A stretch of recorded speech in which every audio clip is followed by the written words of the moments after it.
we are here at aluCine as curators, but also we have, it's funny, we have a few of our videos in a few different programs.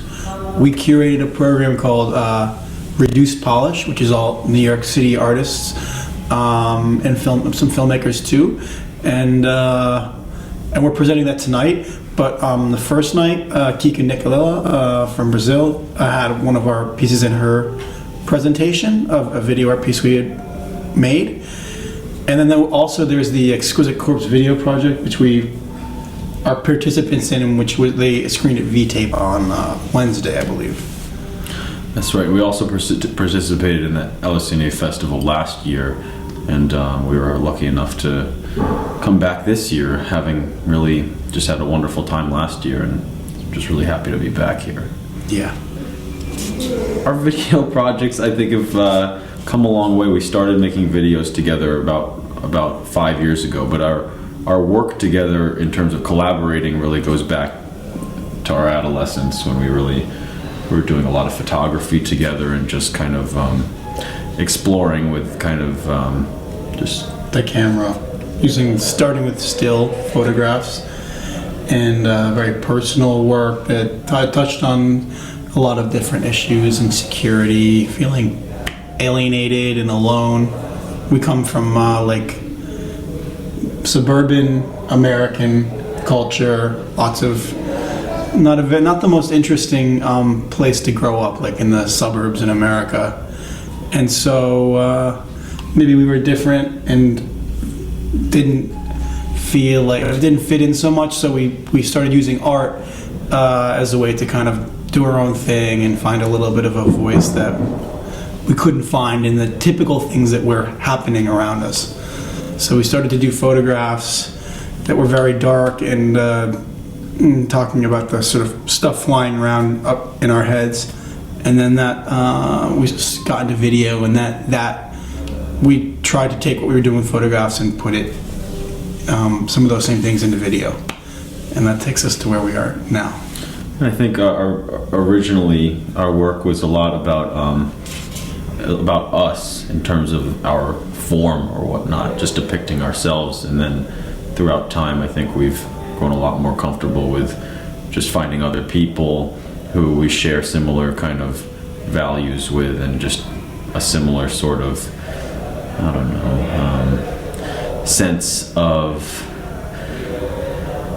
a similar sense of just kind of feeling somewhat lost within an environment and needing some way to communicate like this kind of world that's happening inside, that just like so this video that we have in this program tonight that we actually curated is a good example of another person who I actually came across in college. He's a good friend of mine from college who is a lot of people would probably think is a pretty troubled person, but he's incredibly functional, and I think it's a really poignant portrayal of kind of what we're driving at in terms of, I don't know. I think that our stuff, the stuff we were doing before, like last year when aluCine was more performance-based video art, and now we're working in our stuff now is more, we're moving in a direction that's kind of a combination of video art and documentary. And we for a long time looked at ourselves and our problems and our, the shadows around us, and now we're looking at other people too. And it's something that there's a lot of, it's good to be expanding, to now like to see that there's other people who see things like us, and to try to show them. But it's very important to us to show people the way they are. I think that sometimes artists find somebody who's fucked up or nuts, and they want to make a video about them or art piece, and they can put their own kind of they see that they shape the person in a way that suits them. But to us, it's very important for us to show the person the way they really are, and not to shape people to how we want them to seem, but to represent the person as their, the way their brain actually is, rather than the way we think it will. Not to stylize it. We're really not into like over stylizing thing, which is one thing that I think is a big problem in art right now in general, in other in film and stuff too. That stylization is, I think it takes away the power of things. So we've made a decision to, as we continue to grow, to not get to keep things very simple. To try to make style something that to keep that distance so that things stay kind of pure and raw and what they really are, and that's important to us. And we think that's the presentation that we're showing tonight. We specifically try to find artists who are doing that too, and thankfully we've been living in New York a long time. We are part of a community of artists who we think are very talented and who we have similar ideals with, and we were able to pick some really strong work and some very talented people and good people, good individuals, and that's what we did. Yeah, I think it's interesting because it similarly in the way that we've kind of taken the focus and kind of focused outward a little bit more. I think it's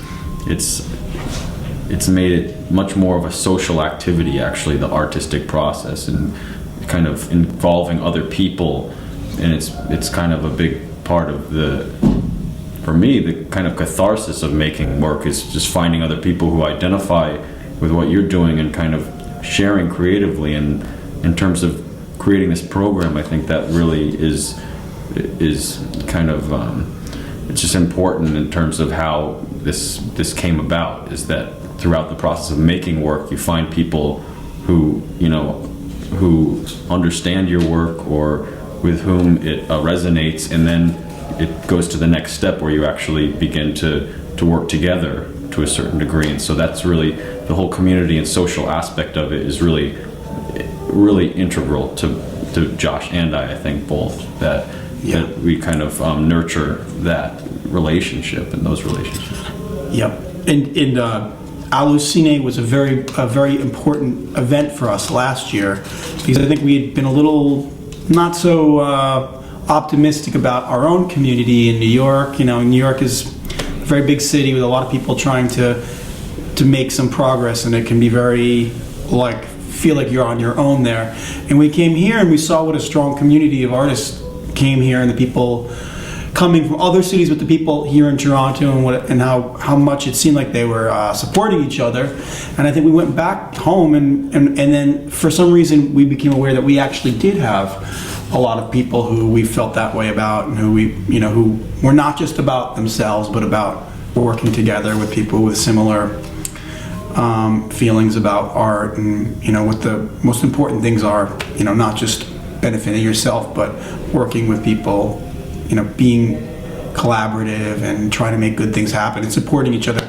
And so that from aluCine, that sort of started some process where we actually really became much more aware of our community, and we were lucky enough to have Jorge ask us to curate this program, and these are the people we're using for this program, and it's I'm very proud of all the people in it. I think it's really talented people. We have a mix. There's some people who are from film background.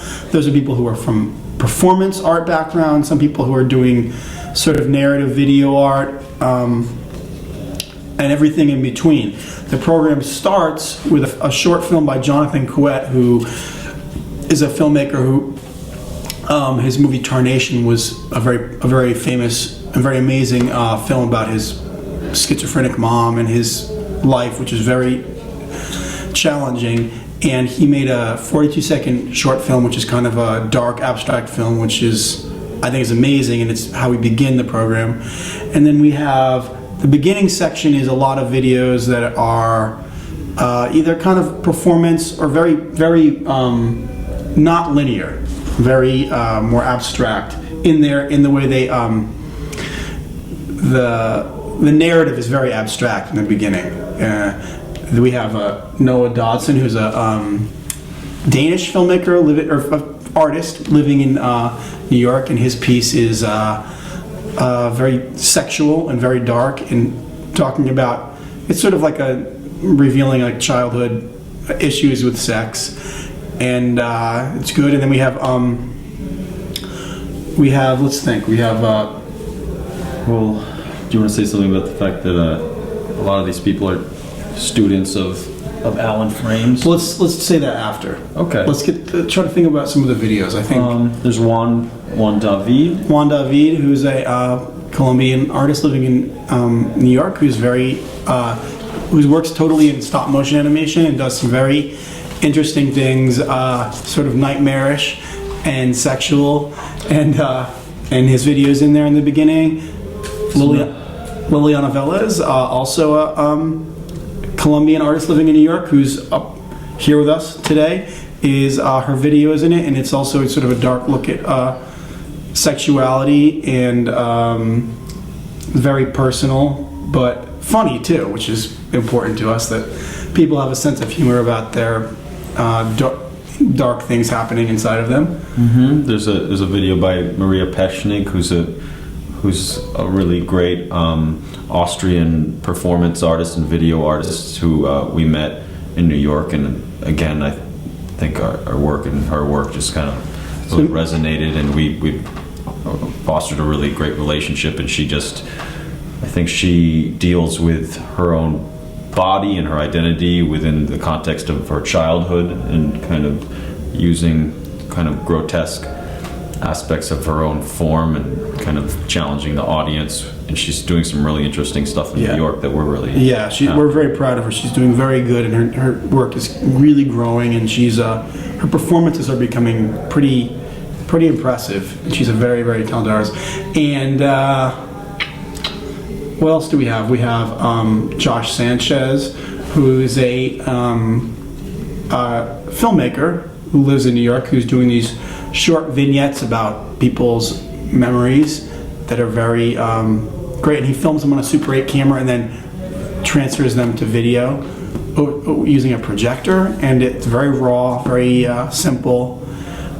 We have Jake Salvidio, who's a friend of ours, who comes from a photography background, but is now doing basically does like kind of cut up videos where he takes interviews with his mother and father, who had a very bitter divorce, and all of his ex-girlfriends, most of whom did not really have good endings to the relationships with, and he'll interview them about the relationship, and he'll cut it up in a way that it's very abrupt, and it has a very it's kind of hard to swallow, but in a way that has a very strong effect.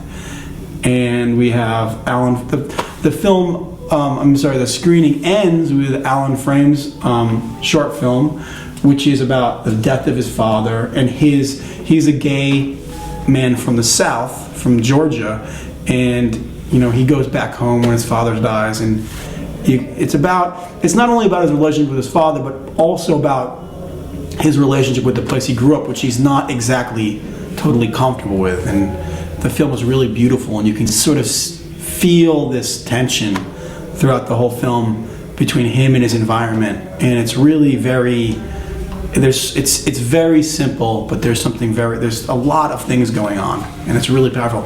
And he's very important because Alan Frame was my most important art influence, and many of the people in the screening, he also is somebody who had a huge influence on. Either he taught them or he's mentored them, and he's kind of a center of the community of people that are involved in the screening. And so we chose to end it with his film. Did we get everybody? I think that's everyone. I think that our film is in it too. Our film Strawberries and Celery, which is our new film with our friend Evan, who's bipolar manic depressive, and it's about a fantasy of his, and it's a good example of the style that we're working in now, which is like video art and documentary, and trying to make it so you literally can kind of feel like you don't know which one it is at any given moment. The information is all real, but the way it is put together feels like very the structure is not a normal structure for a documentary video. it's very, there's a lot of moments that are very loose. They're not formal. They're awkward looks, awkward laughs, and that, but to try to paint a picture of this guy for who he really is, not just trying to make it too formal. We're not formal people, and we don't want to do anything that's too formal. Just kind of provide a window, not just to him, but actually to understanding his condition. I think something subjectively, people look at other people a lot of the time and they don't actually try to understand the way that their minds operate and how they might actually be alienated, but to actually kind of give them this, video is an extra interesting medium in that you can really illustrate with great detail the way a person's mind works, and because of, if you can mirror somehow the way that it's put together visually and the editing of it, you can actually give the audience a really interesting view into how that person is actually thinking, like not when they're performing, but when they're alone by themselves in the times where they're not being watched. So it's kind of what we're working on. Yeah, and even to dig a little further, we realized at a certain point in making these types of videos that, traditionally when you see videos about people where it's explaining somebody's life or their problems, it's words. You learn things from the words. But at one point, I think maybe it may have to do with the fact that I come from a background of photography. For most of my life, I was a photographer making art, art photographs. Then I realized that it can be sometimes people's body language, when they look away from you, those moments can be more informative or more educational, or show you more about that person than all the things they're telling you with their mouth. So we really try to look at people, and even the way we film things, in trying to maybe look at the moments when it's not the interview, the things in between where you're seeing the person with the mask off a little bit, or not so concerned with, to show the body language, the energy, the uncomfortableness that tells what's really happening. And so to be able to try to almost make something that would be like a documentary, but even at some point take away the words altogether and have it be only those moments of awkwardness, silence, looking away. So that's something that that's kind of what we're doing now. And it's, as we move forward, we're really looking at that being the focus, is those kinds of moments in showing things about people and their conditions and their brains and everything inside of them. And I think that's something that the whole program does really well, in that it deals a lot with subtext, and it deals a lot not with the kind of the glamour that's attached with art and with people portraying themselves, but the thing that lies between those moments that actually show like what people are really made of and what they may not actually want people to see. And that's kind of the stuff that gets us excited, I think. Yes. And to bring it full circle, that our program here is called Reduce Polish, and really, it's not that we don't like people who make, glossy, stylized, pretty work, but we think that sometimes it can be used as a to distract you from,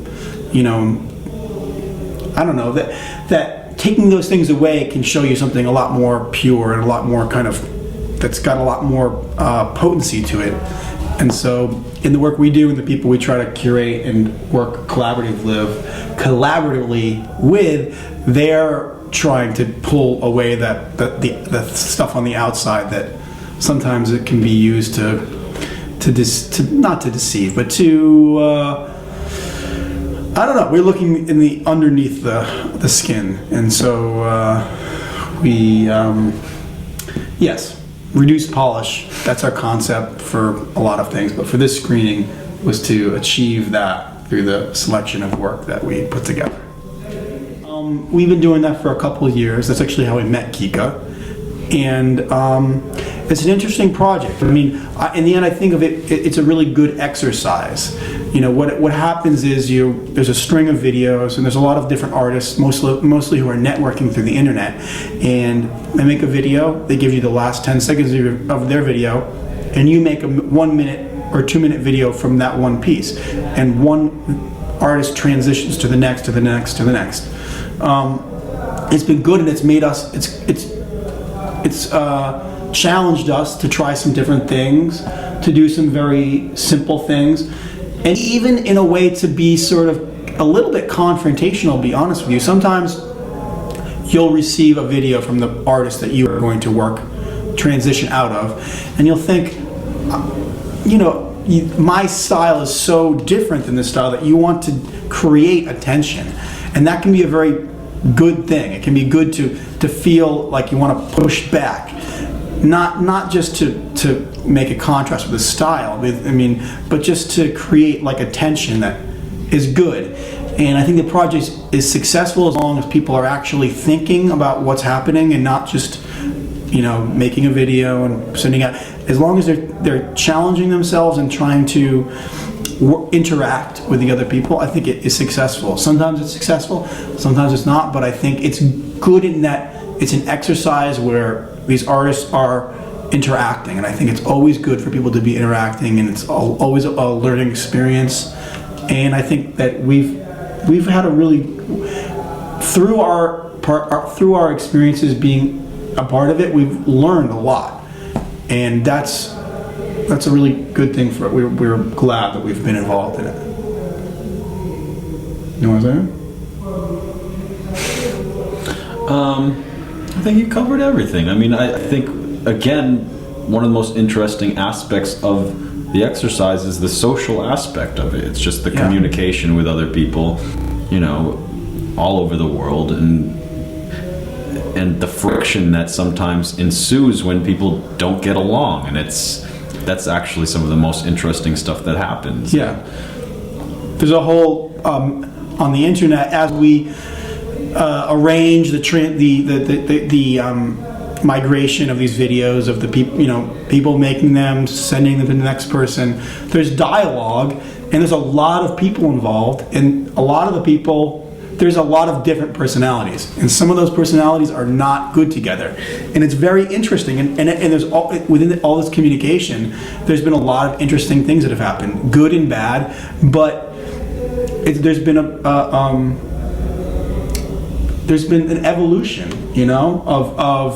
through this intense communication that's happened, of all these different people with different personalities having to learn to work together, and it's been high points and low points, and some drama too, but it's all led to a growth, and I think that's good. And the difference between the volume 1 and 2 only is not the length of the video, but the second half topics. What do you think about it? That's right. Yeah, the first one I think was just a general kind of pass on your video and then make something that responds, whereas the second, there were like 8 themes, however many themes, where I couldn't really recount what they are exactly, but there are these different themes, and then you're basically in terms of whatever you want, whether it be style or subject matter, content, whatever, you can actually try to incorporate that theme in whatever it is that you're doing. And so that's one thing that's been different. I think instead of 1 minute, which was the first round, was a 1 minute video. The second round has been 1 to 2 minutes. You can have a 2 minute video, and that's good. There's been a lot more artists involved on the second round. I think it's kind of expanded quite a bit. Yeah, there's been new artists, and I think that the one thing that I think we see in comparing the first one to the second one is that the good thing about the first one is that it was a small group of people who, as they did these, they learned how to do a good job. The new one has got some experienced people with the project and some people who are unexperienced, and so you see some variation. And I think that the project, it gets better when everybody gets like on the same page, when everybody understands how to do it and make it good and make the things flow and have them be tight, not all over the place. And so I think you'll see again, as some of the new people start to learn what will make a success versus what might feel a little not so strong, they'll get better and better. And that's what's interesting, is that the people who are involved, who actually are talking about the videos and talking to each other on the internet and stuff, that makes it stronger, that makes it grow and get tighter. And I think that's where the success lies, is that people are really thinking about how to do it well. And the great thing is that there's been people who've been doing it for a couple of years, and ourselves included, and I think those people have learned how to make these things successful. And so, like anything, if you have a team and you have some new people, they have to learn how to play on the team, and then things evolve. And I think that with the new ones, there's new artists with a lot of possibility for success, and they're going to have to grow together.